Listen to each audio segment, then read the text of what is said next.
introduce that. Okay. So, welcome everybody. I'm Peter Lumsden from the Lancashire Forum of Faiths and Building Bridges, Burnley, and we're talking today about Diwali. And I'm delighted to be with a good friend Charu Ainscough from Preston, and the Gujarat Hindu Society and that large temple in Preston. So, Charu, am I right? You've lived in Preston all your life. You've been associated with that temple for a long time, I think. And the festival of Diwali, a big festival for Hindus, is coming up in just over a week, I think. That's right. We're going to be celebrating the festival on the 12th, Sunday, the 12th of November. And then not on the Monday, but on the day after, we're going to celebrate our New Year's Day. So it's a very big event and festival for people of Hindu background. And basically, everybody will know that it's called the Festival of Lights. And it is the notion that good has overcome evil, and therefore we're celebrating Hmm. return of the king. This is how we believe Diwali came about, the king coming back to his kingdom to start ruling it.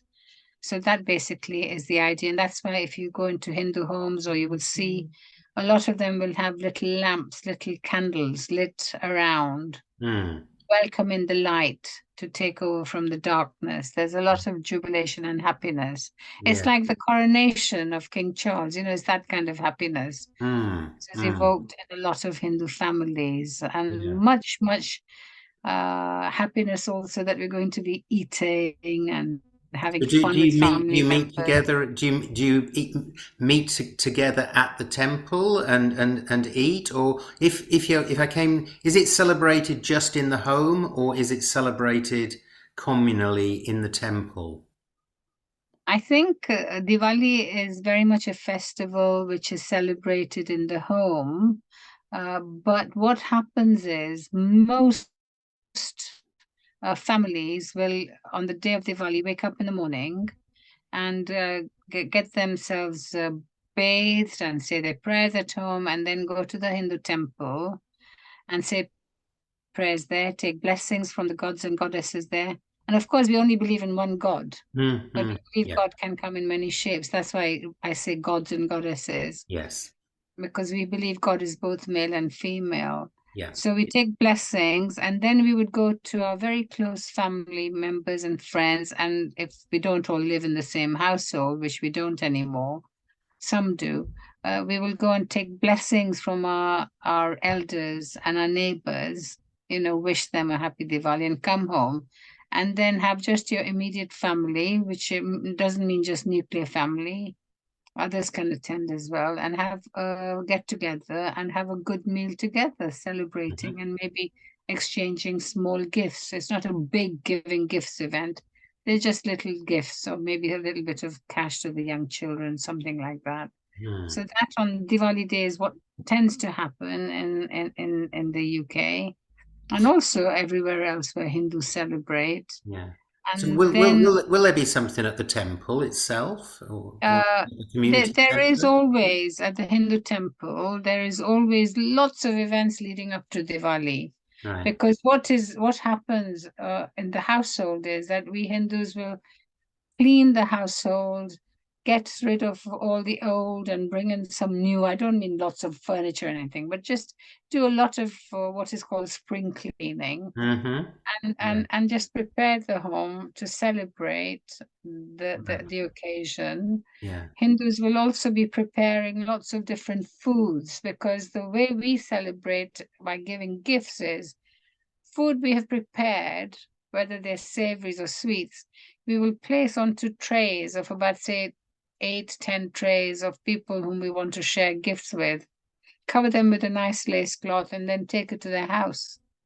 And then when they come to us, they will bring the same. So it's that kind of gift Okay. sharing. Right. Right. And So and that and happens all yeah. before the day of the festival. And Yeah. in front of our homes, we will have a beautiful design.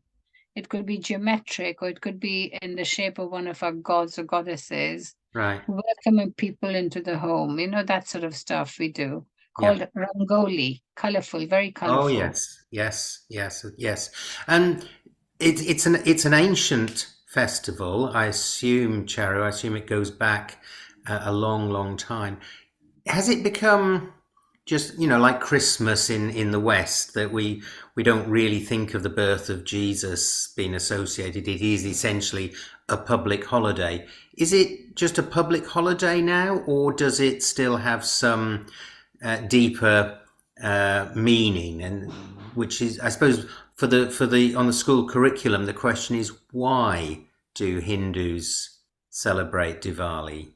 Yes, it's a really good question, and I think it has a lot of deeper meaning, and it is very much dependent on each Hindu household to help their children understand the deeper meaning, because the story of why we celebrate Diwali is important because it's based on the fact of family unity, family loyalty, family promises, and the fact that if you have promised something, you have to live up to it.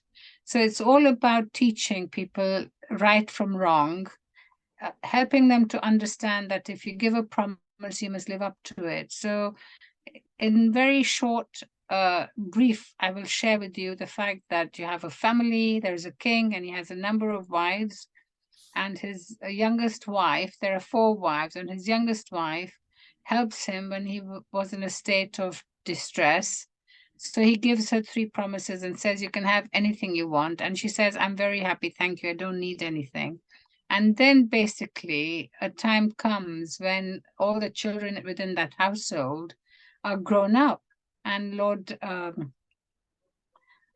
Ram has a brother Lakshman, born to the first wife. The fourth wife has a son called Bharat, born to her. And a wicked person, her maid, starts to say to her, we say poison her ear, literal translation, and say, well, why should your son not be king? He's equally the son of your husband. So he should have that role. And she then goes to the king and says, you remember those three promises? Can you please make my son king? And I want this, this, and this. And the other thing is, you banish the eldest Ram into the forest for 14 years. Mm. So then the king is very obviously in distress, but understands, and he's not able to go to Ram and say this. And when Ram sees his dad, he says, Dad, what is the matter? And the king says, this is what has been asked of me. And the son says, absolutely. I don't need the kingdom. Let Bharat have it, and I will live up to this promise, and I will go out into the forest for 14 years. So then his brother Lakshman says, I will come with you. You're not going on your own. I'm going to accompany you. So the two brothers get ready to leave. When the youngest brother, Bharat, hears about it, he says, hang on a minute. I don't want the kingdom. It's yours. You're my eldest brother. No way is this happening. I don't want it. That was wrong of my mother to do Mm. that. And so he says, no, a promise is a promise. I have to live up to dad's promise. So the two brothers go away. So the younger brother says, okay, if you're going away, then I insist you leave your shoes behind. I will put the shoes on the throne, and I will lead the kingdom in your name till you come back, which is what Ah, happened.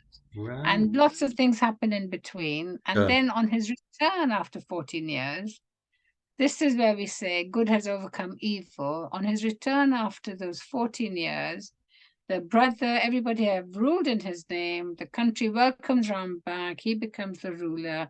And then the next day becomes the new year.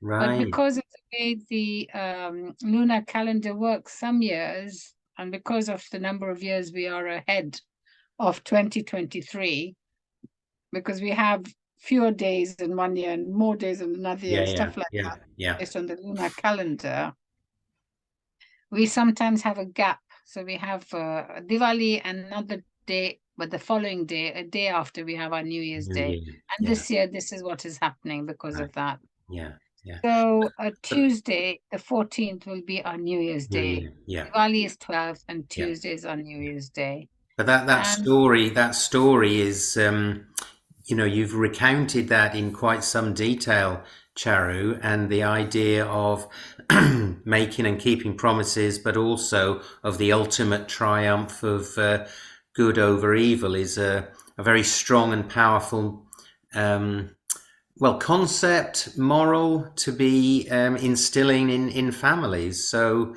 yeah, I can see that it's, as well as a time of celebration, it's an important part of maintaining the tradition of good, yeah, a good approach to life, and a good ethos for That's right. living. And Yeah. the human ability to overcome, the human ability to understand relationships within family. Relationships there between within And the family. There's a lot and there. and that there are individuals in life that will come and give Yes. you bad news and try and alter your way of thinking to make it Yeah. like Yeah. theirs. And Yes. don't get influenced by these evil things that come your way. Have Yes. your own way of thinking about Thank good you. Yeah. and stuff like that. Yeah. Yeah. So just the last question, Charu, just struck me. Does the word Diwali, is there a translation of it? Does it translate into English in some way? Yes. Yes. South Indians use the word Dipavali, and Dipa means that little flame, that candle, Ah, because okay. I- Indians, what we do when we make a candle is we use clarified butter, which is called ghee, Mm-hmm. and we Mm-hmm. make through with cotton wool, we make little wicks. Yes. We Yes. dip it in this clarified butter ghee, and we light it, and that's Right. what we light. So it's Dipavali, so it's Diwali. Right. The That's why its literal translation is the festival of lights, the Right. festival of uh, light overcoming darkness. Yes. Yes. Okay. That is Super. it. So it actually does translate into And that and festival. just so you know, Peter, we have 5 separate events that happen over 5 days. One Mm-hmm. is that we respect and we celebrate wealth, because it's good to do hard work and create wealth. And you can look at it in the broadest term. And the other thing is, so because we're respecting it, we're not, just abusing wealth, we're Mm-hmm. respecting Mm-hmm. it Mm-hmm. properly. And then another day is around Diwali, because it's believed. And we have another festival where we appreciate our brothers called Raksha Bandhan, Mm-hmm. because brothers look after their sisters. Yeah. So we around Diwali time, we also have a meal that the sisters prepare for their Okay. brothers. Right. And so we Right. have all these different things that span 5 days Five when we days. So really it's think not about just. the family, our Yeah. family values, looking Yeah. after each other, Yeah. doing good Yeah. over evil. Excellent. That's lovely. That's been a real lesson there and education for me, Charu, and I'm sure that our schools and others who listen to this recording will really benefit from that. So thank you so much. Thank you very much.